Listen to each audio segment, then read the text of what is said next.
Aujourd'hui, on va aller explorer ensemble une question qui m'est souvent posée, c'est Sandrine, est-ce que je vis ma vie ou finalement est-ce que je vis la vie que les autres attendent de moi? Donc on va aller explorer avec le jeu de miroir égotique. Donc ça, c'est le tout premier jeu que j'ai fait imprimer en Alsace. Il y a 44 cartes, 22 numéros.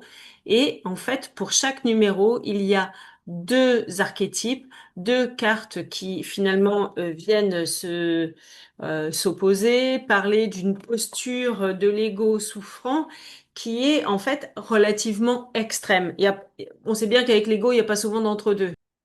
Alors en fait, par exemple, on peut retrouver pour le numéro un, ici vous avez la carte solitude, polarité lune, et l'autre c'est la polarité soleil. On le voit où? On le voit en haut au niveau là ici lune, ou sinon sur l'autre ici le soleil.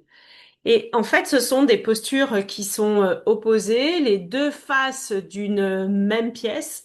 Mais dans la première version, en fait, il n'y avait pas le chemin du milieu, la posture intermédiaire. Pardon, je parle fort.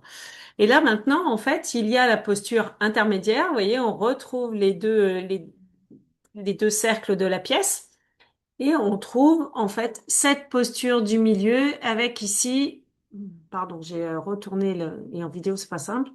Ici, on retrouve mi-lune, mi-soleil. Et donc, du coup, c'est la posture intérieure à adopter pour remonter en énergie, en vibration. En fait, tout ça, ça vous est détaillé dans le livre que j'ai canalisé, tout comme les cartes. Voilà, c'est comme ça qu'il faut que je fasse. Ouais, c'est pas idéal.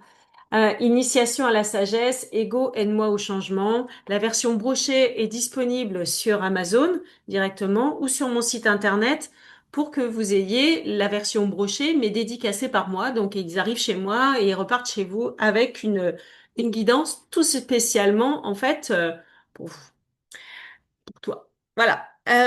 Donc on va répondre à cette question. Est-ce que je vis ma vie ou est-ce que finalement je vis la vie que les autres attendent de moi? Donc on va faire un tirage. Hop. Ah, voilà, j'ai deux cartes. Alors, on va mettre en pause. Je vais aller chercher les cartes. Et donc, en fait, tu vois sur l'écran, ça, c'est un extrait donc du livre. J'ai tiré la carte Sauveur. Alors, au centre, ici, tu as l'illustration. Et là, en fait, la signification qui a été canalisée, en fait, fin 2021-2022 de ce que représente la carte. Quel est le message pour toi? Donc, je vais grossir, c'est comme ça, si tu veux faire une capture d'écran, tu peux avoir l'information. Voilà.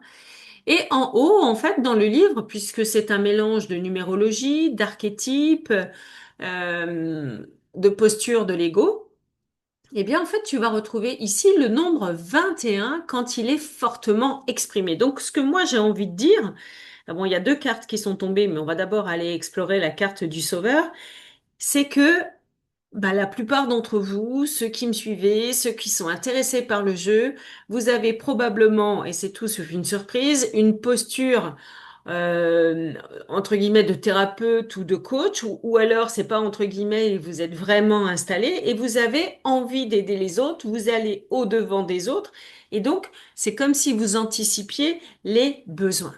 Et je vais vous partager la deuxième carte qui est arrivée. Donc en fait, je vais remettre en pause. La deuxième carte qui est arrivée, c'est la carte 19, donc là en polarité soleil, alors que tout à l'heure pour Sauveur, on avait la polarité lune sur la carte 21. Et bien là, donc, on retrouve dans le livre exactement la même disposition, hein, tu vois, à côté de l'illustration, en fait, la signification. Ici, la carte abeille, c'est quand le numéro 19 est fortement exprimé. Eh bien, en fait, moi, ce que j'ai envie de dire, c'est que quand tu te places en situation de sauveur, bah, c'est que de l'autre côté, il y a quelqu'un que tu considères comme une victime. Oh, le pauvre, la pauvre, et ben donc du coup, je vais l'aider, je vais lui apporter une solution. Eh bien, en fait, tu es plutôt en mode abeille à aller butiner d'un endroit à un autre sans vraiment te poser dans ta vie intérieure et juste pour toi. Voilà. Et tu vois, sur les cartes, en fait, on va trouver ici la posture intérieure à trouver pour trouver ce chemin du milieu. Donc ici, on a miel sur la carte abeille. Tout à l'heure, on avait perception pour le sauveur. Donc il s'agit d'aller écouter tes perceptions et de goûter à ton propre nectar. Voilà. Et j'ai quand même envie de te montrer la posture opposée, par exemple, pour l'abeille. Donc il s'agit de la carte ours. On retrouve le numéro 19, mais ici on a la polarité lune. Et ça, c'est quand il est insuffisamment exprimé. D'accord? Et par contre, le numéro 19 est à l'équilibre. Eh bien, c'est assez difficile, mais n'empêche que quand on trouve l'équilibre, eh bien, c'est ici que tu vas trouver les informations. Comment tu peux te sentir quand ton 19 est à l'équilibre? Voilà quel est ton défi quand tu tires la carte. Alors, tu vois, l'illustration de la carte d'équilibre concernant abeille et ours et le numéro 19. Donc, elle est ici miel. Voilà. Et là, en fait, tu vois que ce personnage est plutôt souverain. Derrière, il y a le Triskel derrière elle. Et donc, une géométrie sacrée qui va aider à retrouver son équilibre. À la fin de ce chapitre dédié au 19, dans le livre, tu retrouves ici un exercice pour retrouver ta vibration, comment retrouver ton équilibre entre la carte ours ou la carte abeille. En fait, on n'est pas obligé d'être les opposés. Souvent, les personnes que j'accompagne, eh bien, elles vont dans le noir ou dans le blanc. Il n'y a pas vraiment de nuance. Alors qu'en fait, on peut très bien trouver de la nuance. Alors, je vais faire un nouveau pause et je vais trouver la carte d'équilibre de, je vais faire un tirage, pardon, pour savoir quel est le meilleur chemin pour chacun d'entre vous, pour toi qui en fait pense que tu ne vis pas ta propre vie, mais que tu vis celle qu'on attend de toi. Enfin, c'est ce que tu crois qu'on t'impose. Mais est-ce que c'est vraiment la réalité? Alors, quelle est la posture d'équilibre à adopter, à trouver? Oh bah, j'en avais déjà une, elle était déjà tombée. Ah, c'est intéressant, c'est la carte 4 et c'est recul. Donc je vais faire pause et je vais te montrer dans le livre. Alors en fait, tu vois sur cette carte 4, tu vois ce personnage qui retourne en nature. Il y a une forme géométrique derrière et elle regarde en fait euh, une graine pousser et devenir fleur. Alors, quel est le défi pour les personnes donc qui pensent qu'on leur impose une vie qui n'est pas la leur, hein, et qui se mettent en position de sauveur et d'abeille? Alors là, je prends dans le livre pour te lire le défi, du coup, pour arriver à prendre du recul. Tu as besoin de stabilité, de sécurité. Ce sont des besoins fondamentaux en lien avec ton chakra racine, le numéro un. Donc là, c'est plus au niveau de ton périnée, juste en dessous de la zone sexuelle.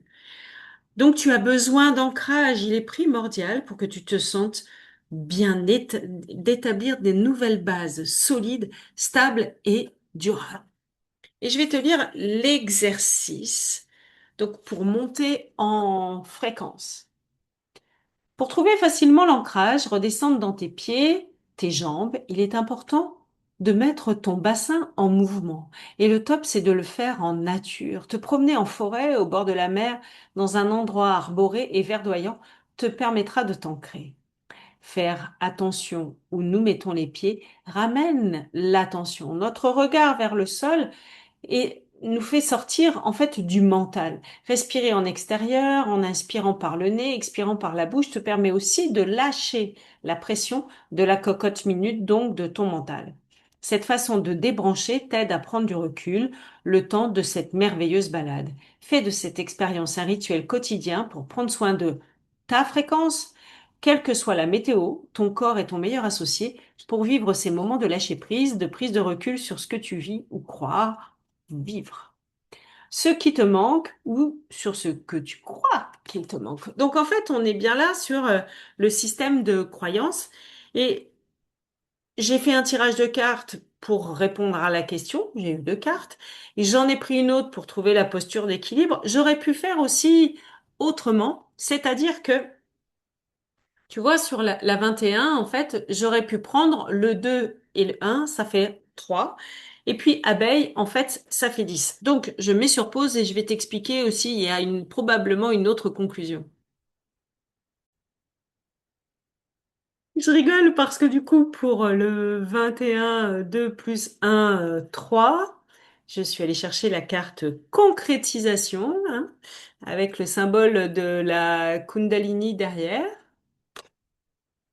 Pour l'abeille, qui est le numéro 19, 9 et un 10, je suis allée finalement chercher, j'aurais pu chercher le 10, mais je suis venue directement au 1, donc le matériel. Donc en fait, comment retrouver l'équilibre pour prendre du recul? En passant par la concrétisation, en passant par le matériel. Donc on revient un peu dans le faire et puis occuper tes mains, probablement que tu es créative ou créatif. Et donc du coup, vous avez besoin de faire des choses ou revenir simplement sur des tâches fondamentales, basiques, qu'on a tous à faire, par exemple s'occuper de la maison. Et là, pourquoi je rigolais, c'est qu'en fait, si j'additionne le 3 plus le 1, ça nous fait 4. Je pense que vous êtes d'accord. Et tout à l'heure, j'avais tiré la carte, en fait, recul, qui est la carte numéro 4. Bon, donc du coup, voilà, j'adore travailler avec le jeu de miroir égotique parce qu'effectivement, il répond extrêmement bien, très vite, très fort. Et je te mets aussi dans la newsletter la petite phrase que m'a dit Chantal il y a pas longtemps. En fait, Chantal, elle accompagne, elle est coach. Et l'autre jour, elle se disait, non mais en fait, je vais arrêter d'accompagner cette personne parce que j'ai l'impression que j'avance pas, que je stagne. Et elle s'est dit, je vais sortir le jeu de miroir égotique. Et là, je vais voir. Et en fait, elle me dit, mais là, waouh, quoi. Mais waouh, Sandrine. Et sa cliente, qui jusque-là n'avançait pas, a vu, elle a compris. Parce qu'en fait, t'as vu, les cartes, elles sont toutes jolies, elles sont très bien illustrées par Emma, de la touche d'Emma, à côté de Reims. Et en fait, eh bien, elle a tout de suite vu avec le photolangage, en fait, quel était le point de blocage pour elle. Donc, en tant que coach, en tant que thérapeute, c'est génial parce qu'en fait, l'outil, le jeu, permet, grâce aux illustrations, grâce à la vibration, puisqu'il est canalisé, grâce à l'énergie que Sandrine et aussi Emma ont mis et grâce à la géométrie sacrée, sur les nouvelles cartes, en fait, j'ai de la géométrie sacrée, regarde celle-là, elle est belle, le home. Eh bien, en fait, ça vient tout de suite agir sur la structure de la personne. Au-delà, on sait bien qu'on travaille avec l'inconscient. Et là, au-delà de ces pensées, il y a vraiment autre chose qui se joue et ça, c'est fabuleux. Voilà, je voulais te le partager. Merci à toi et à bientôt.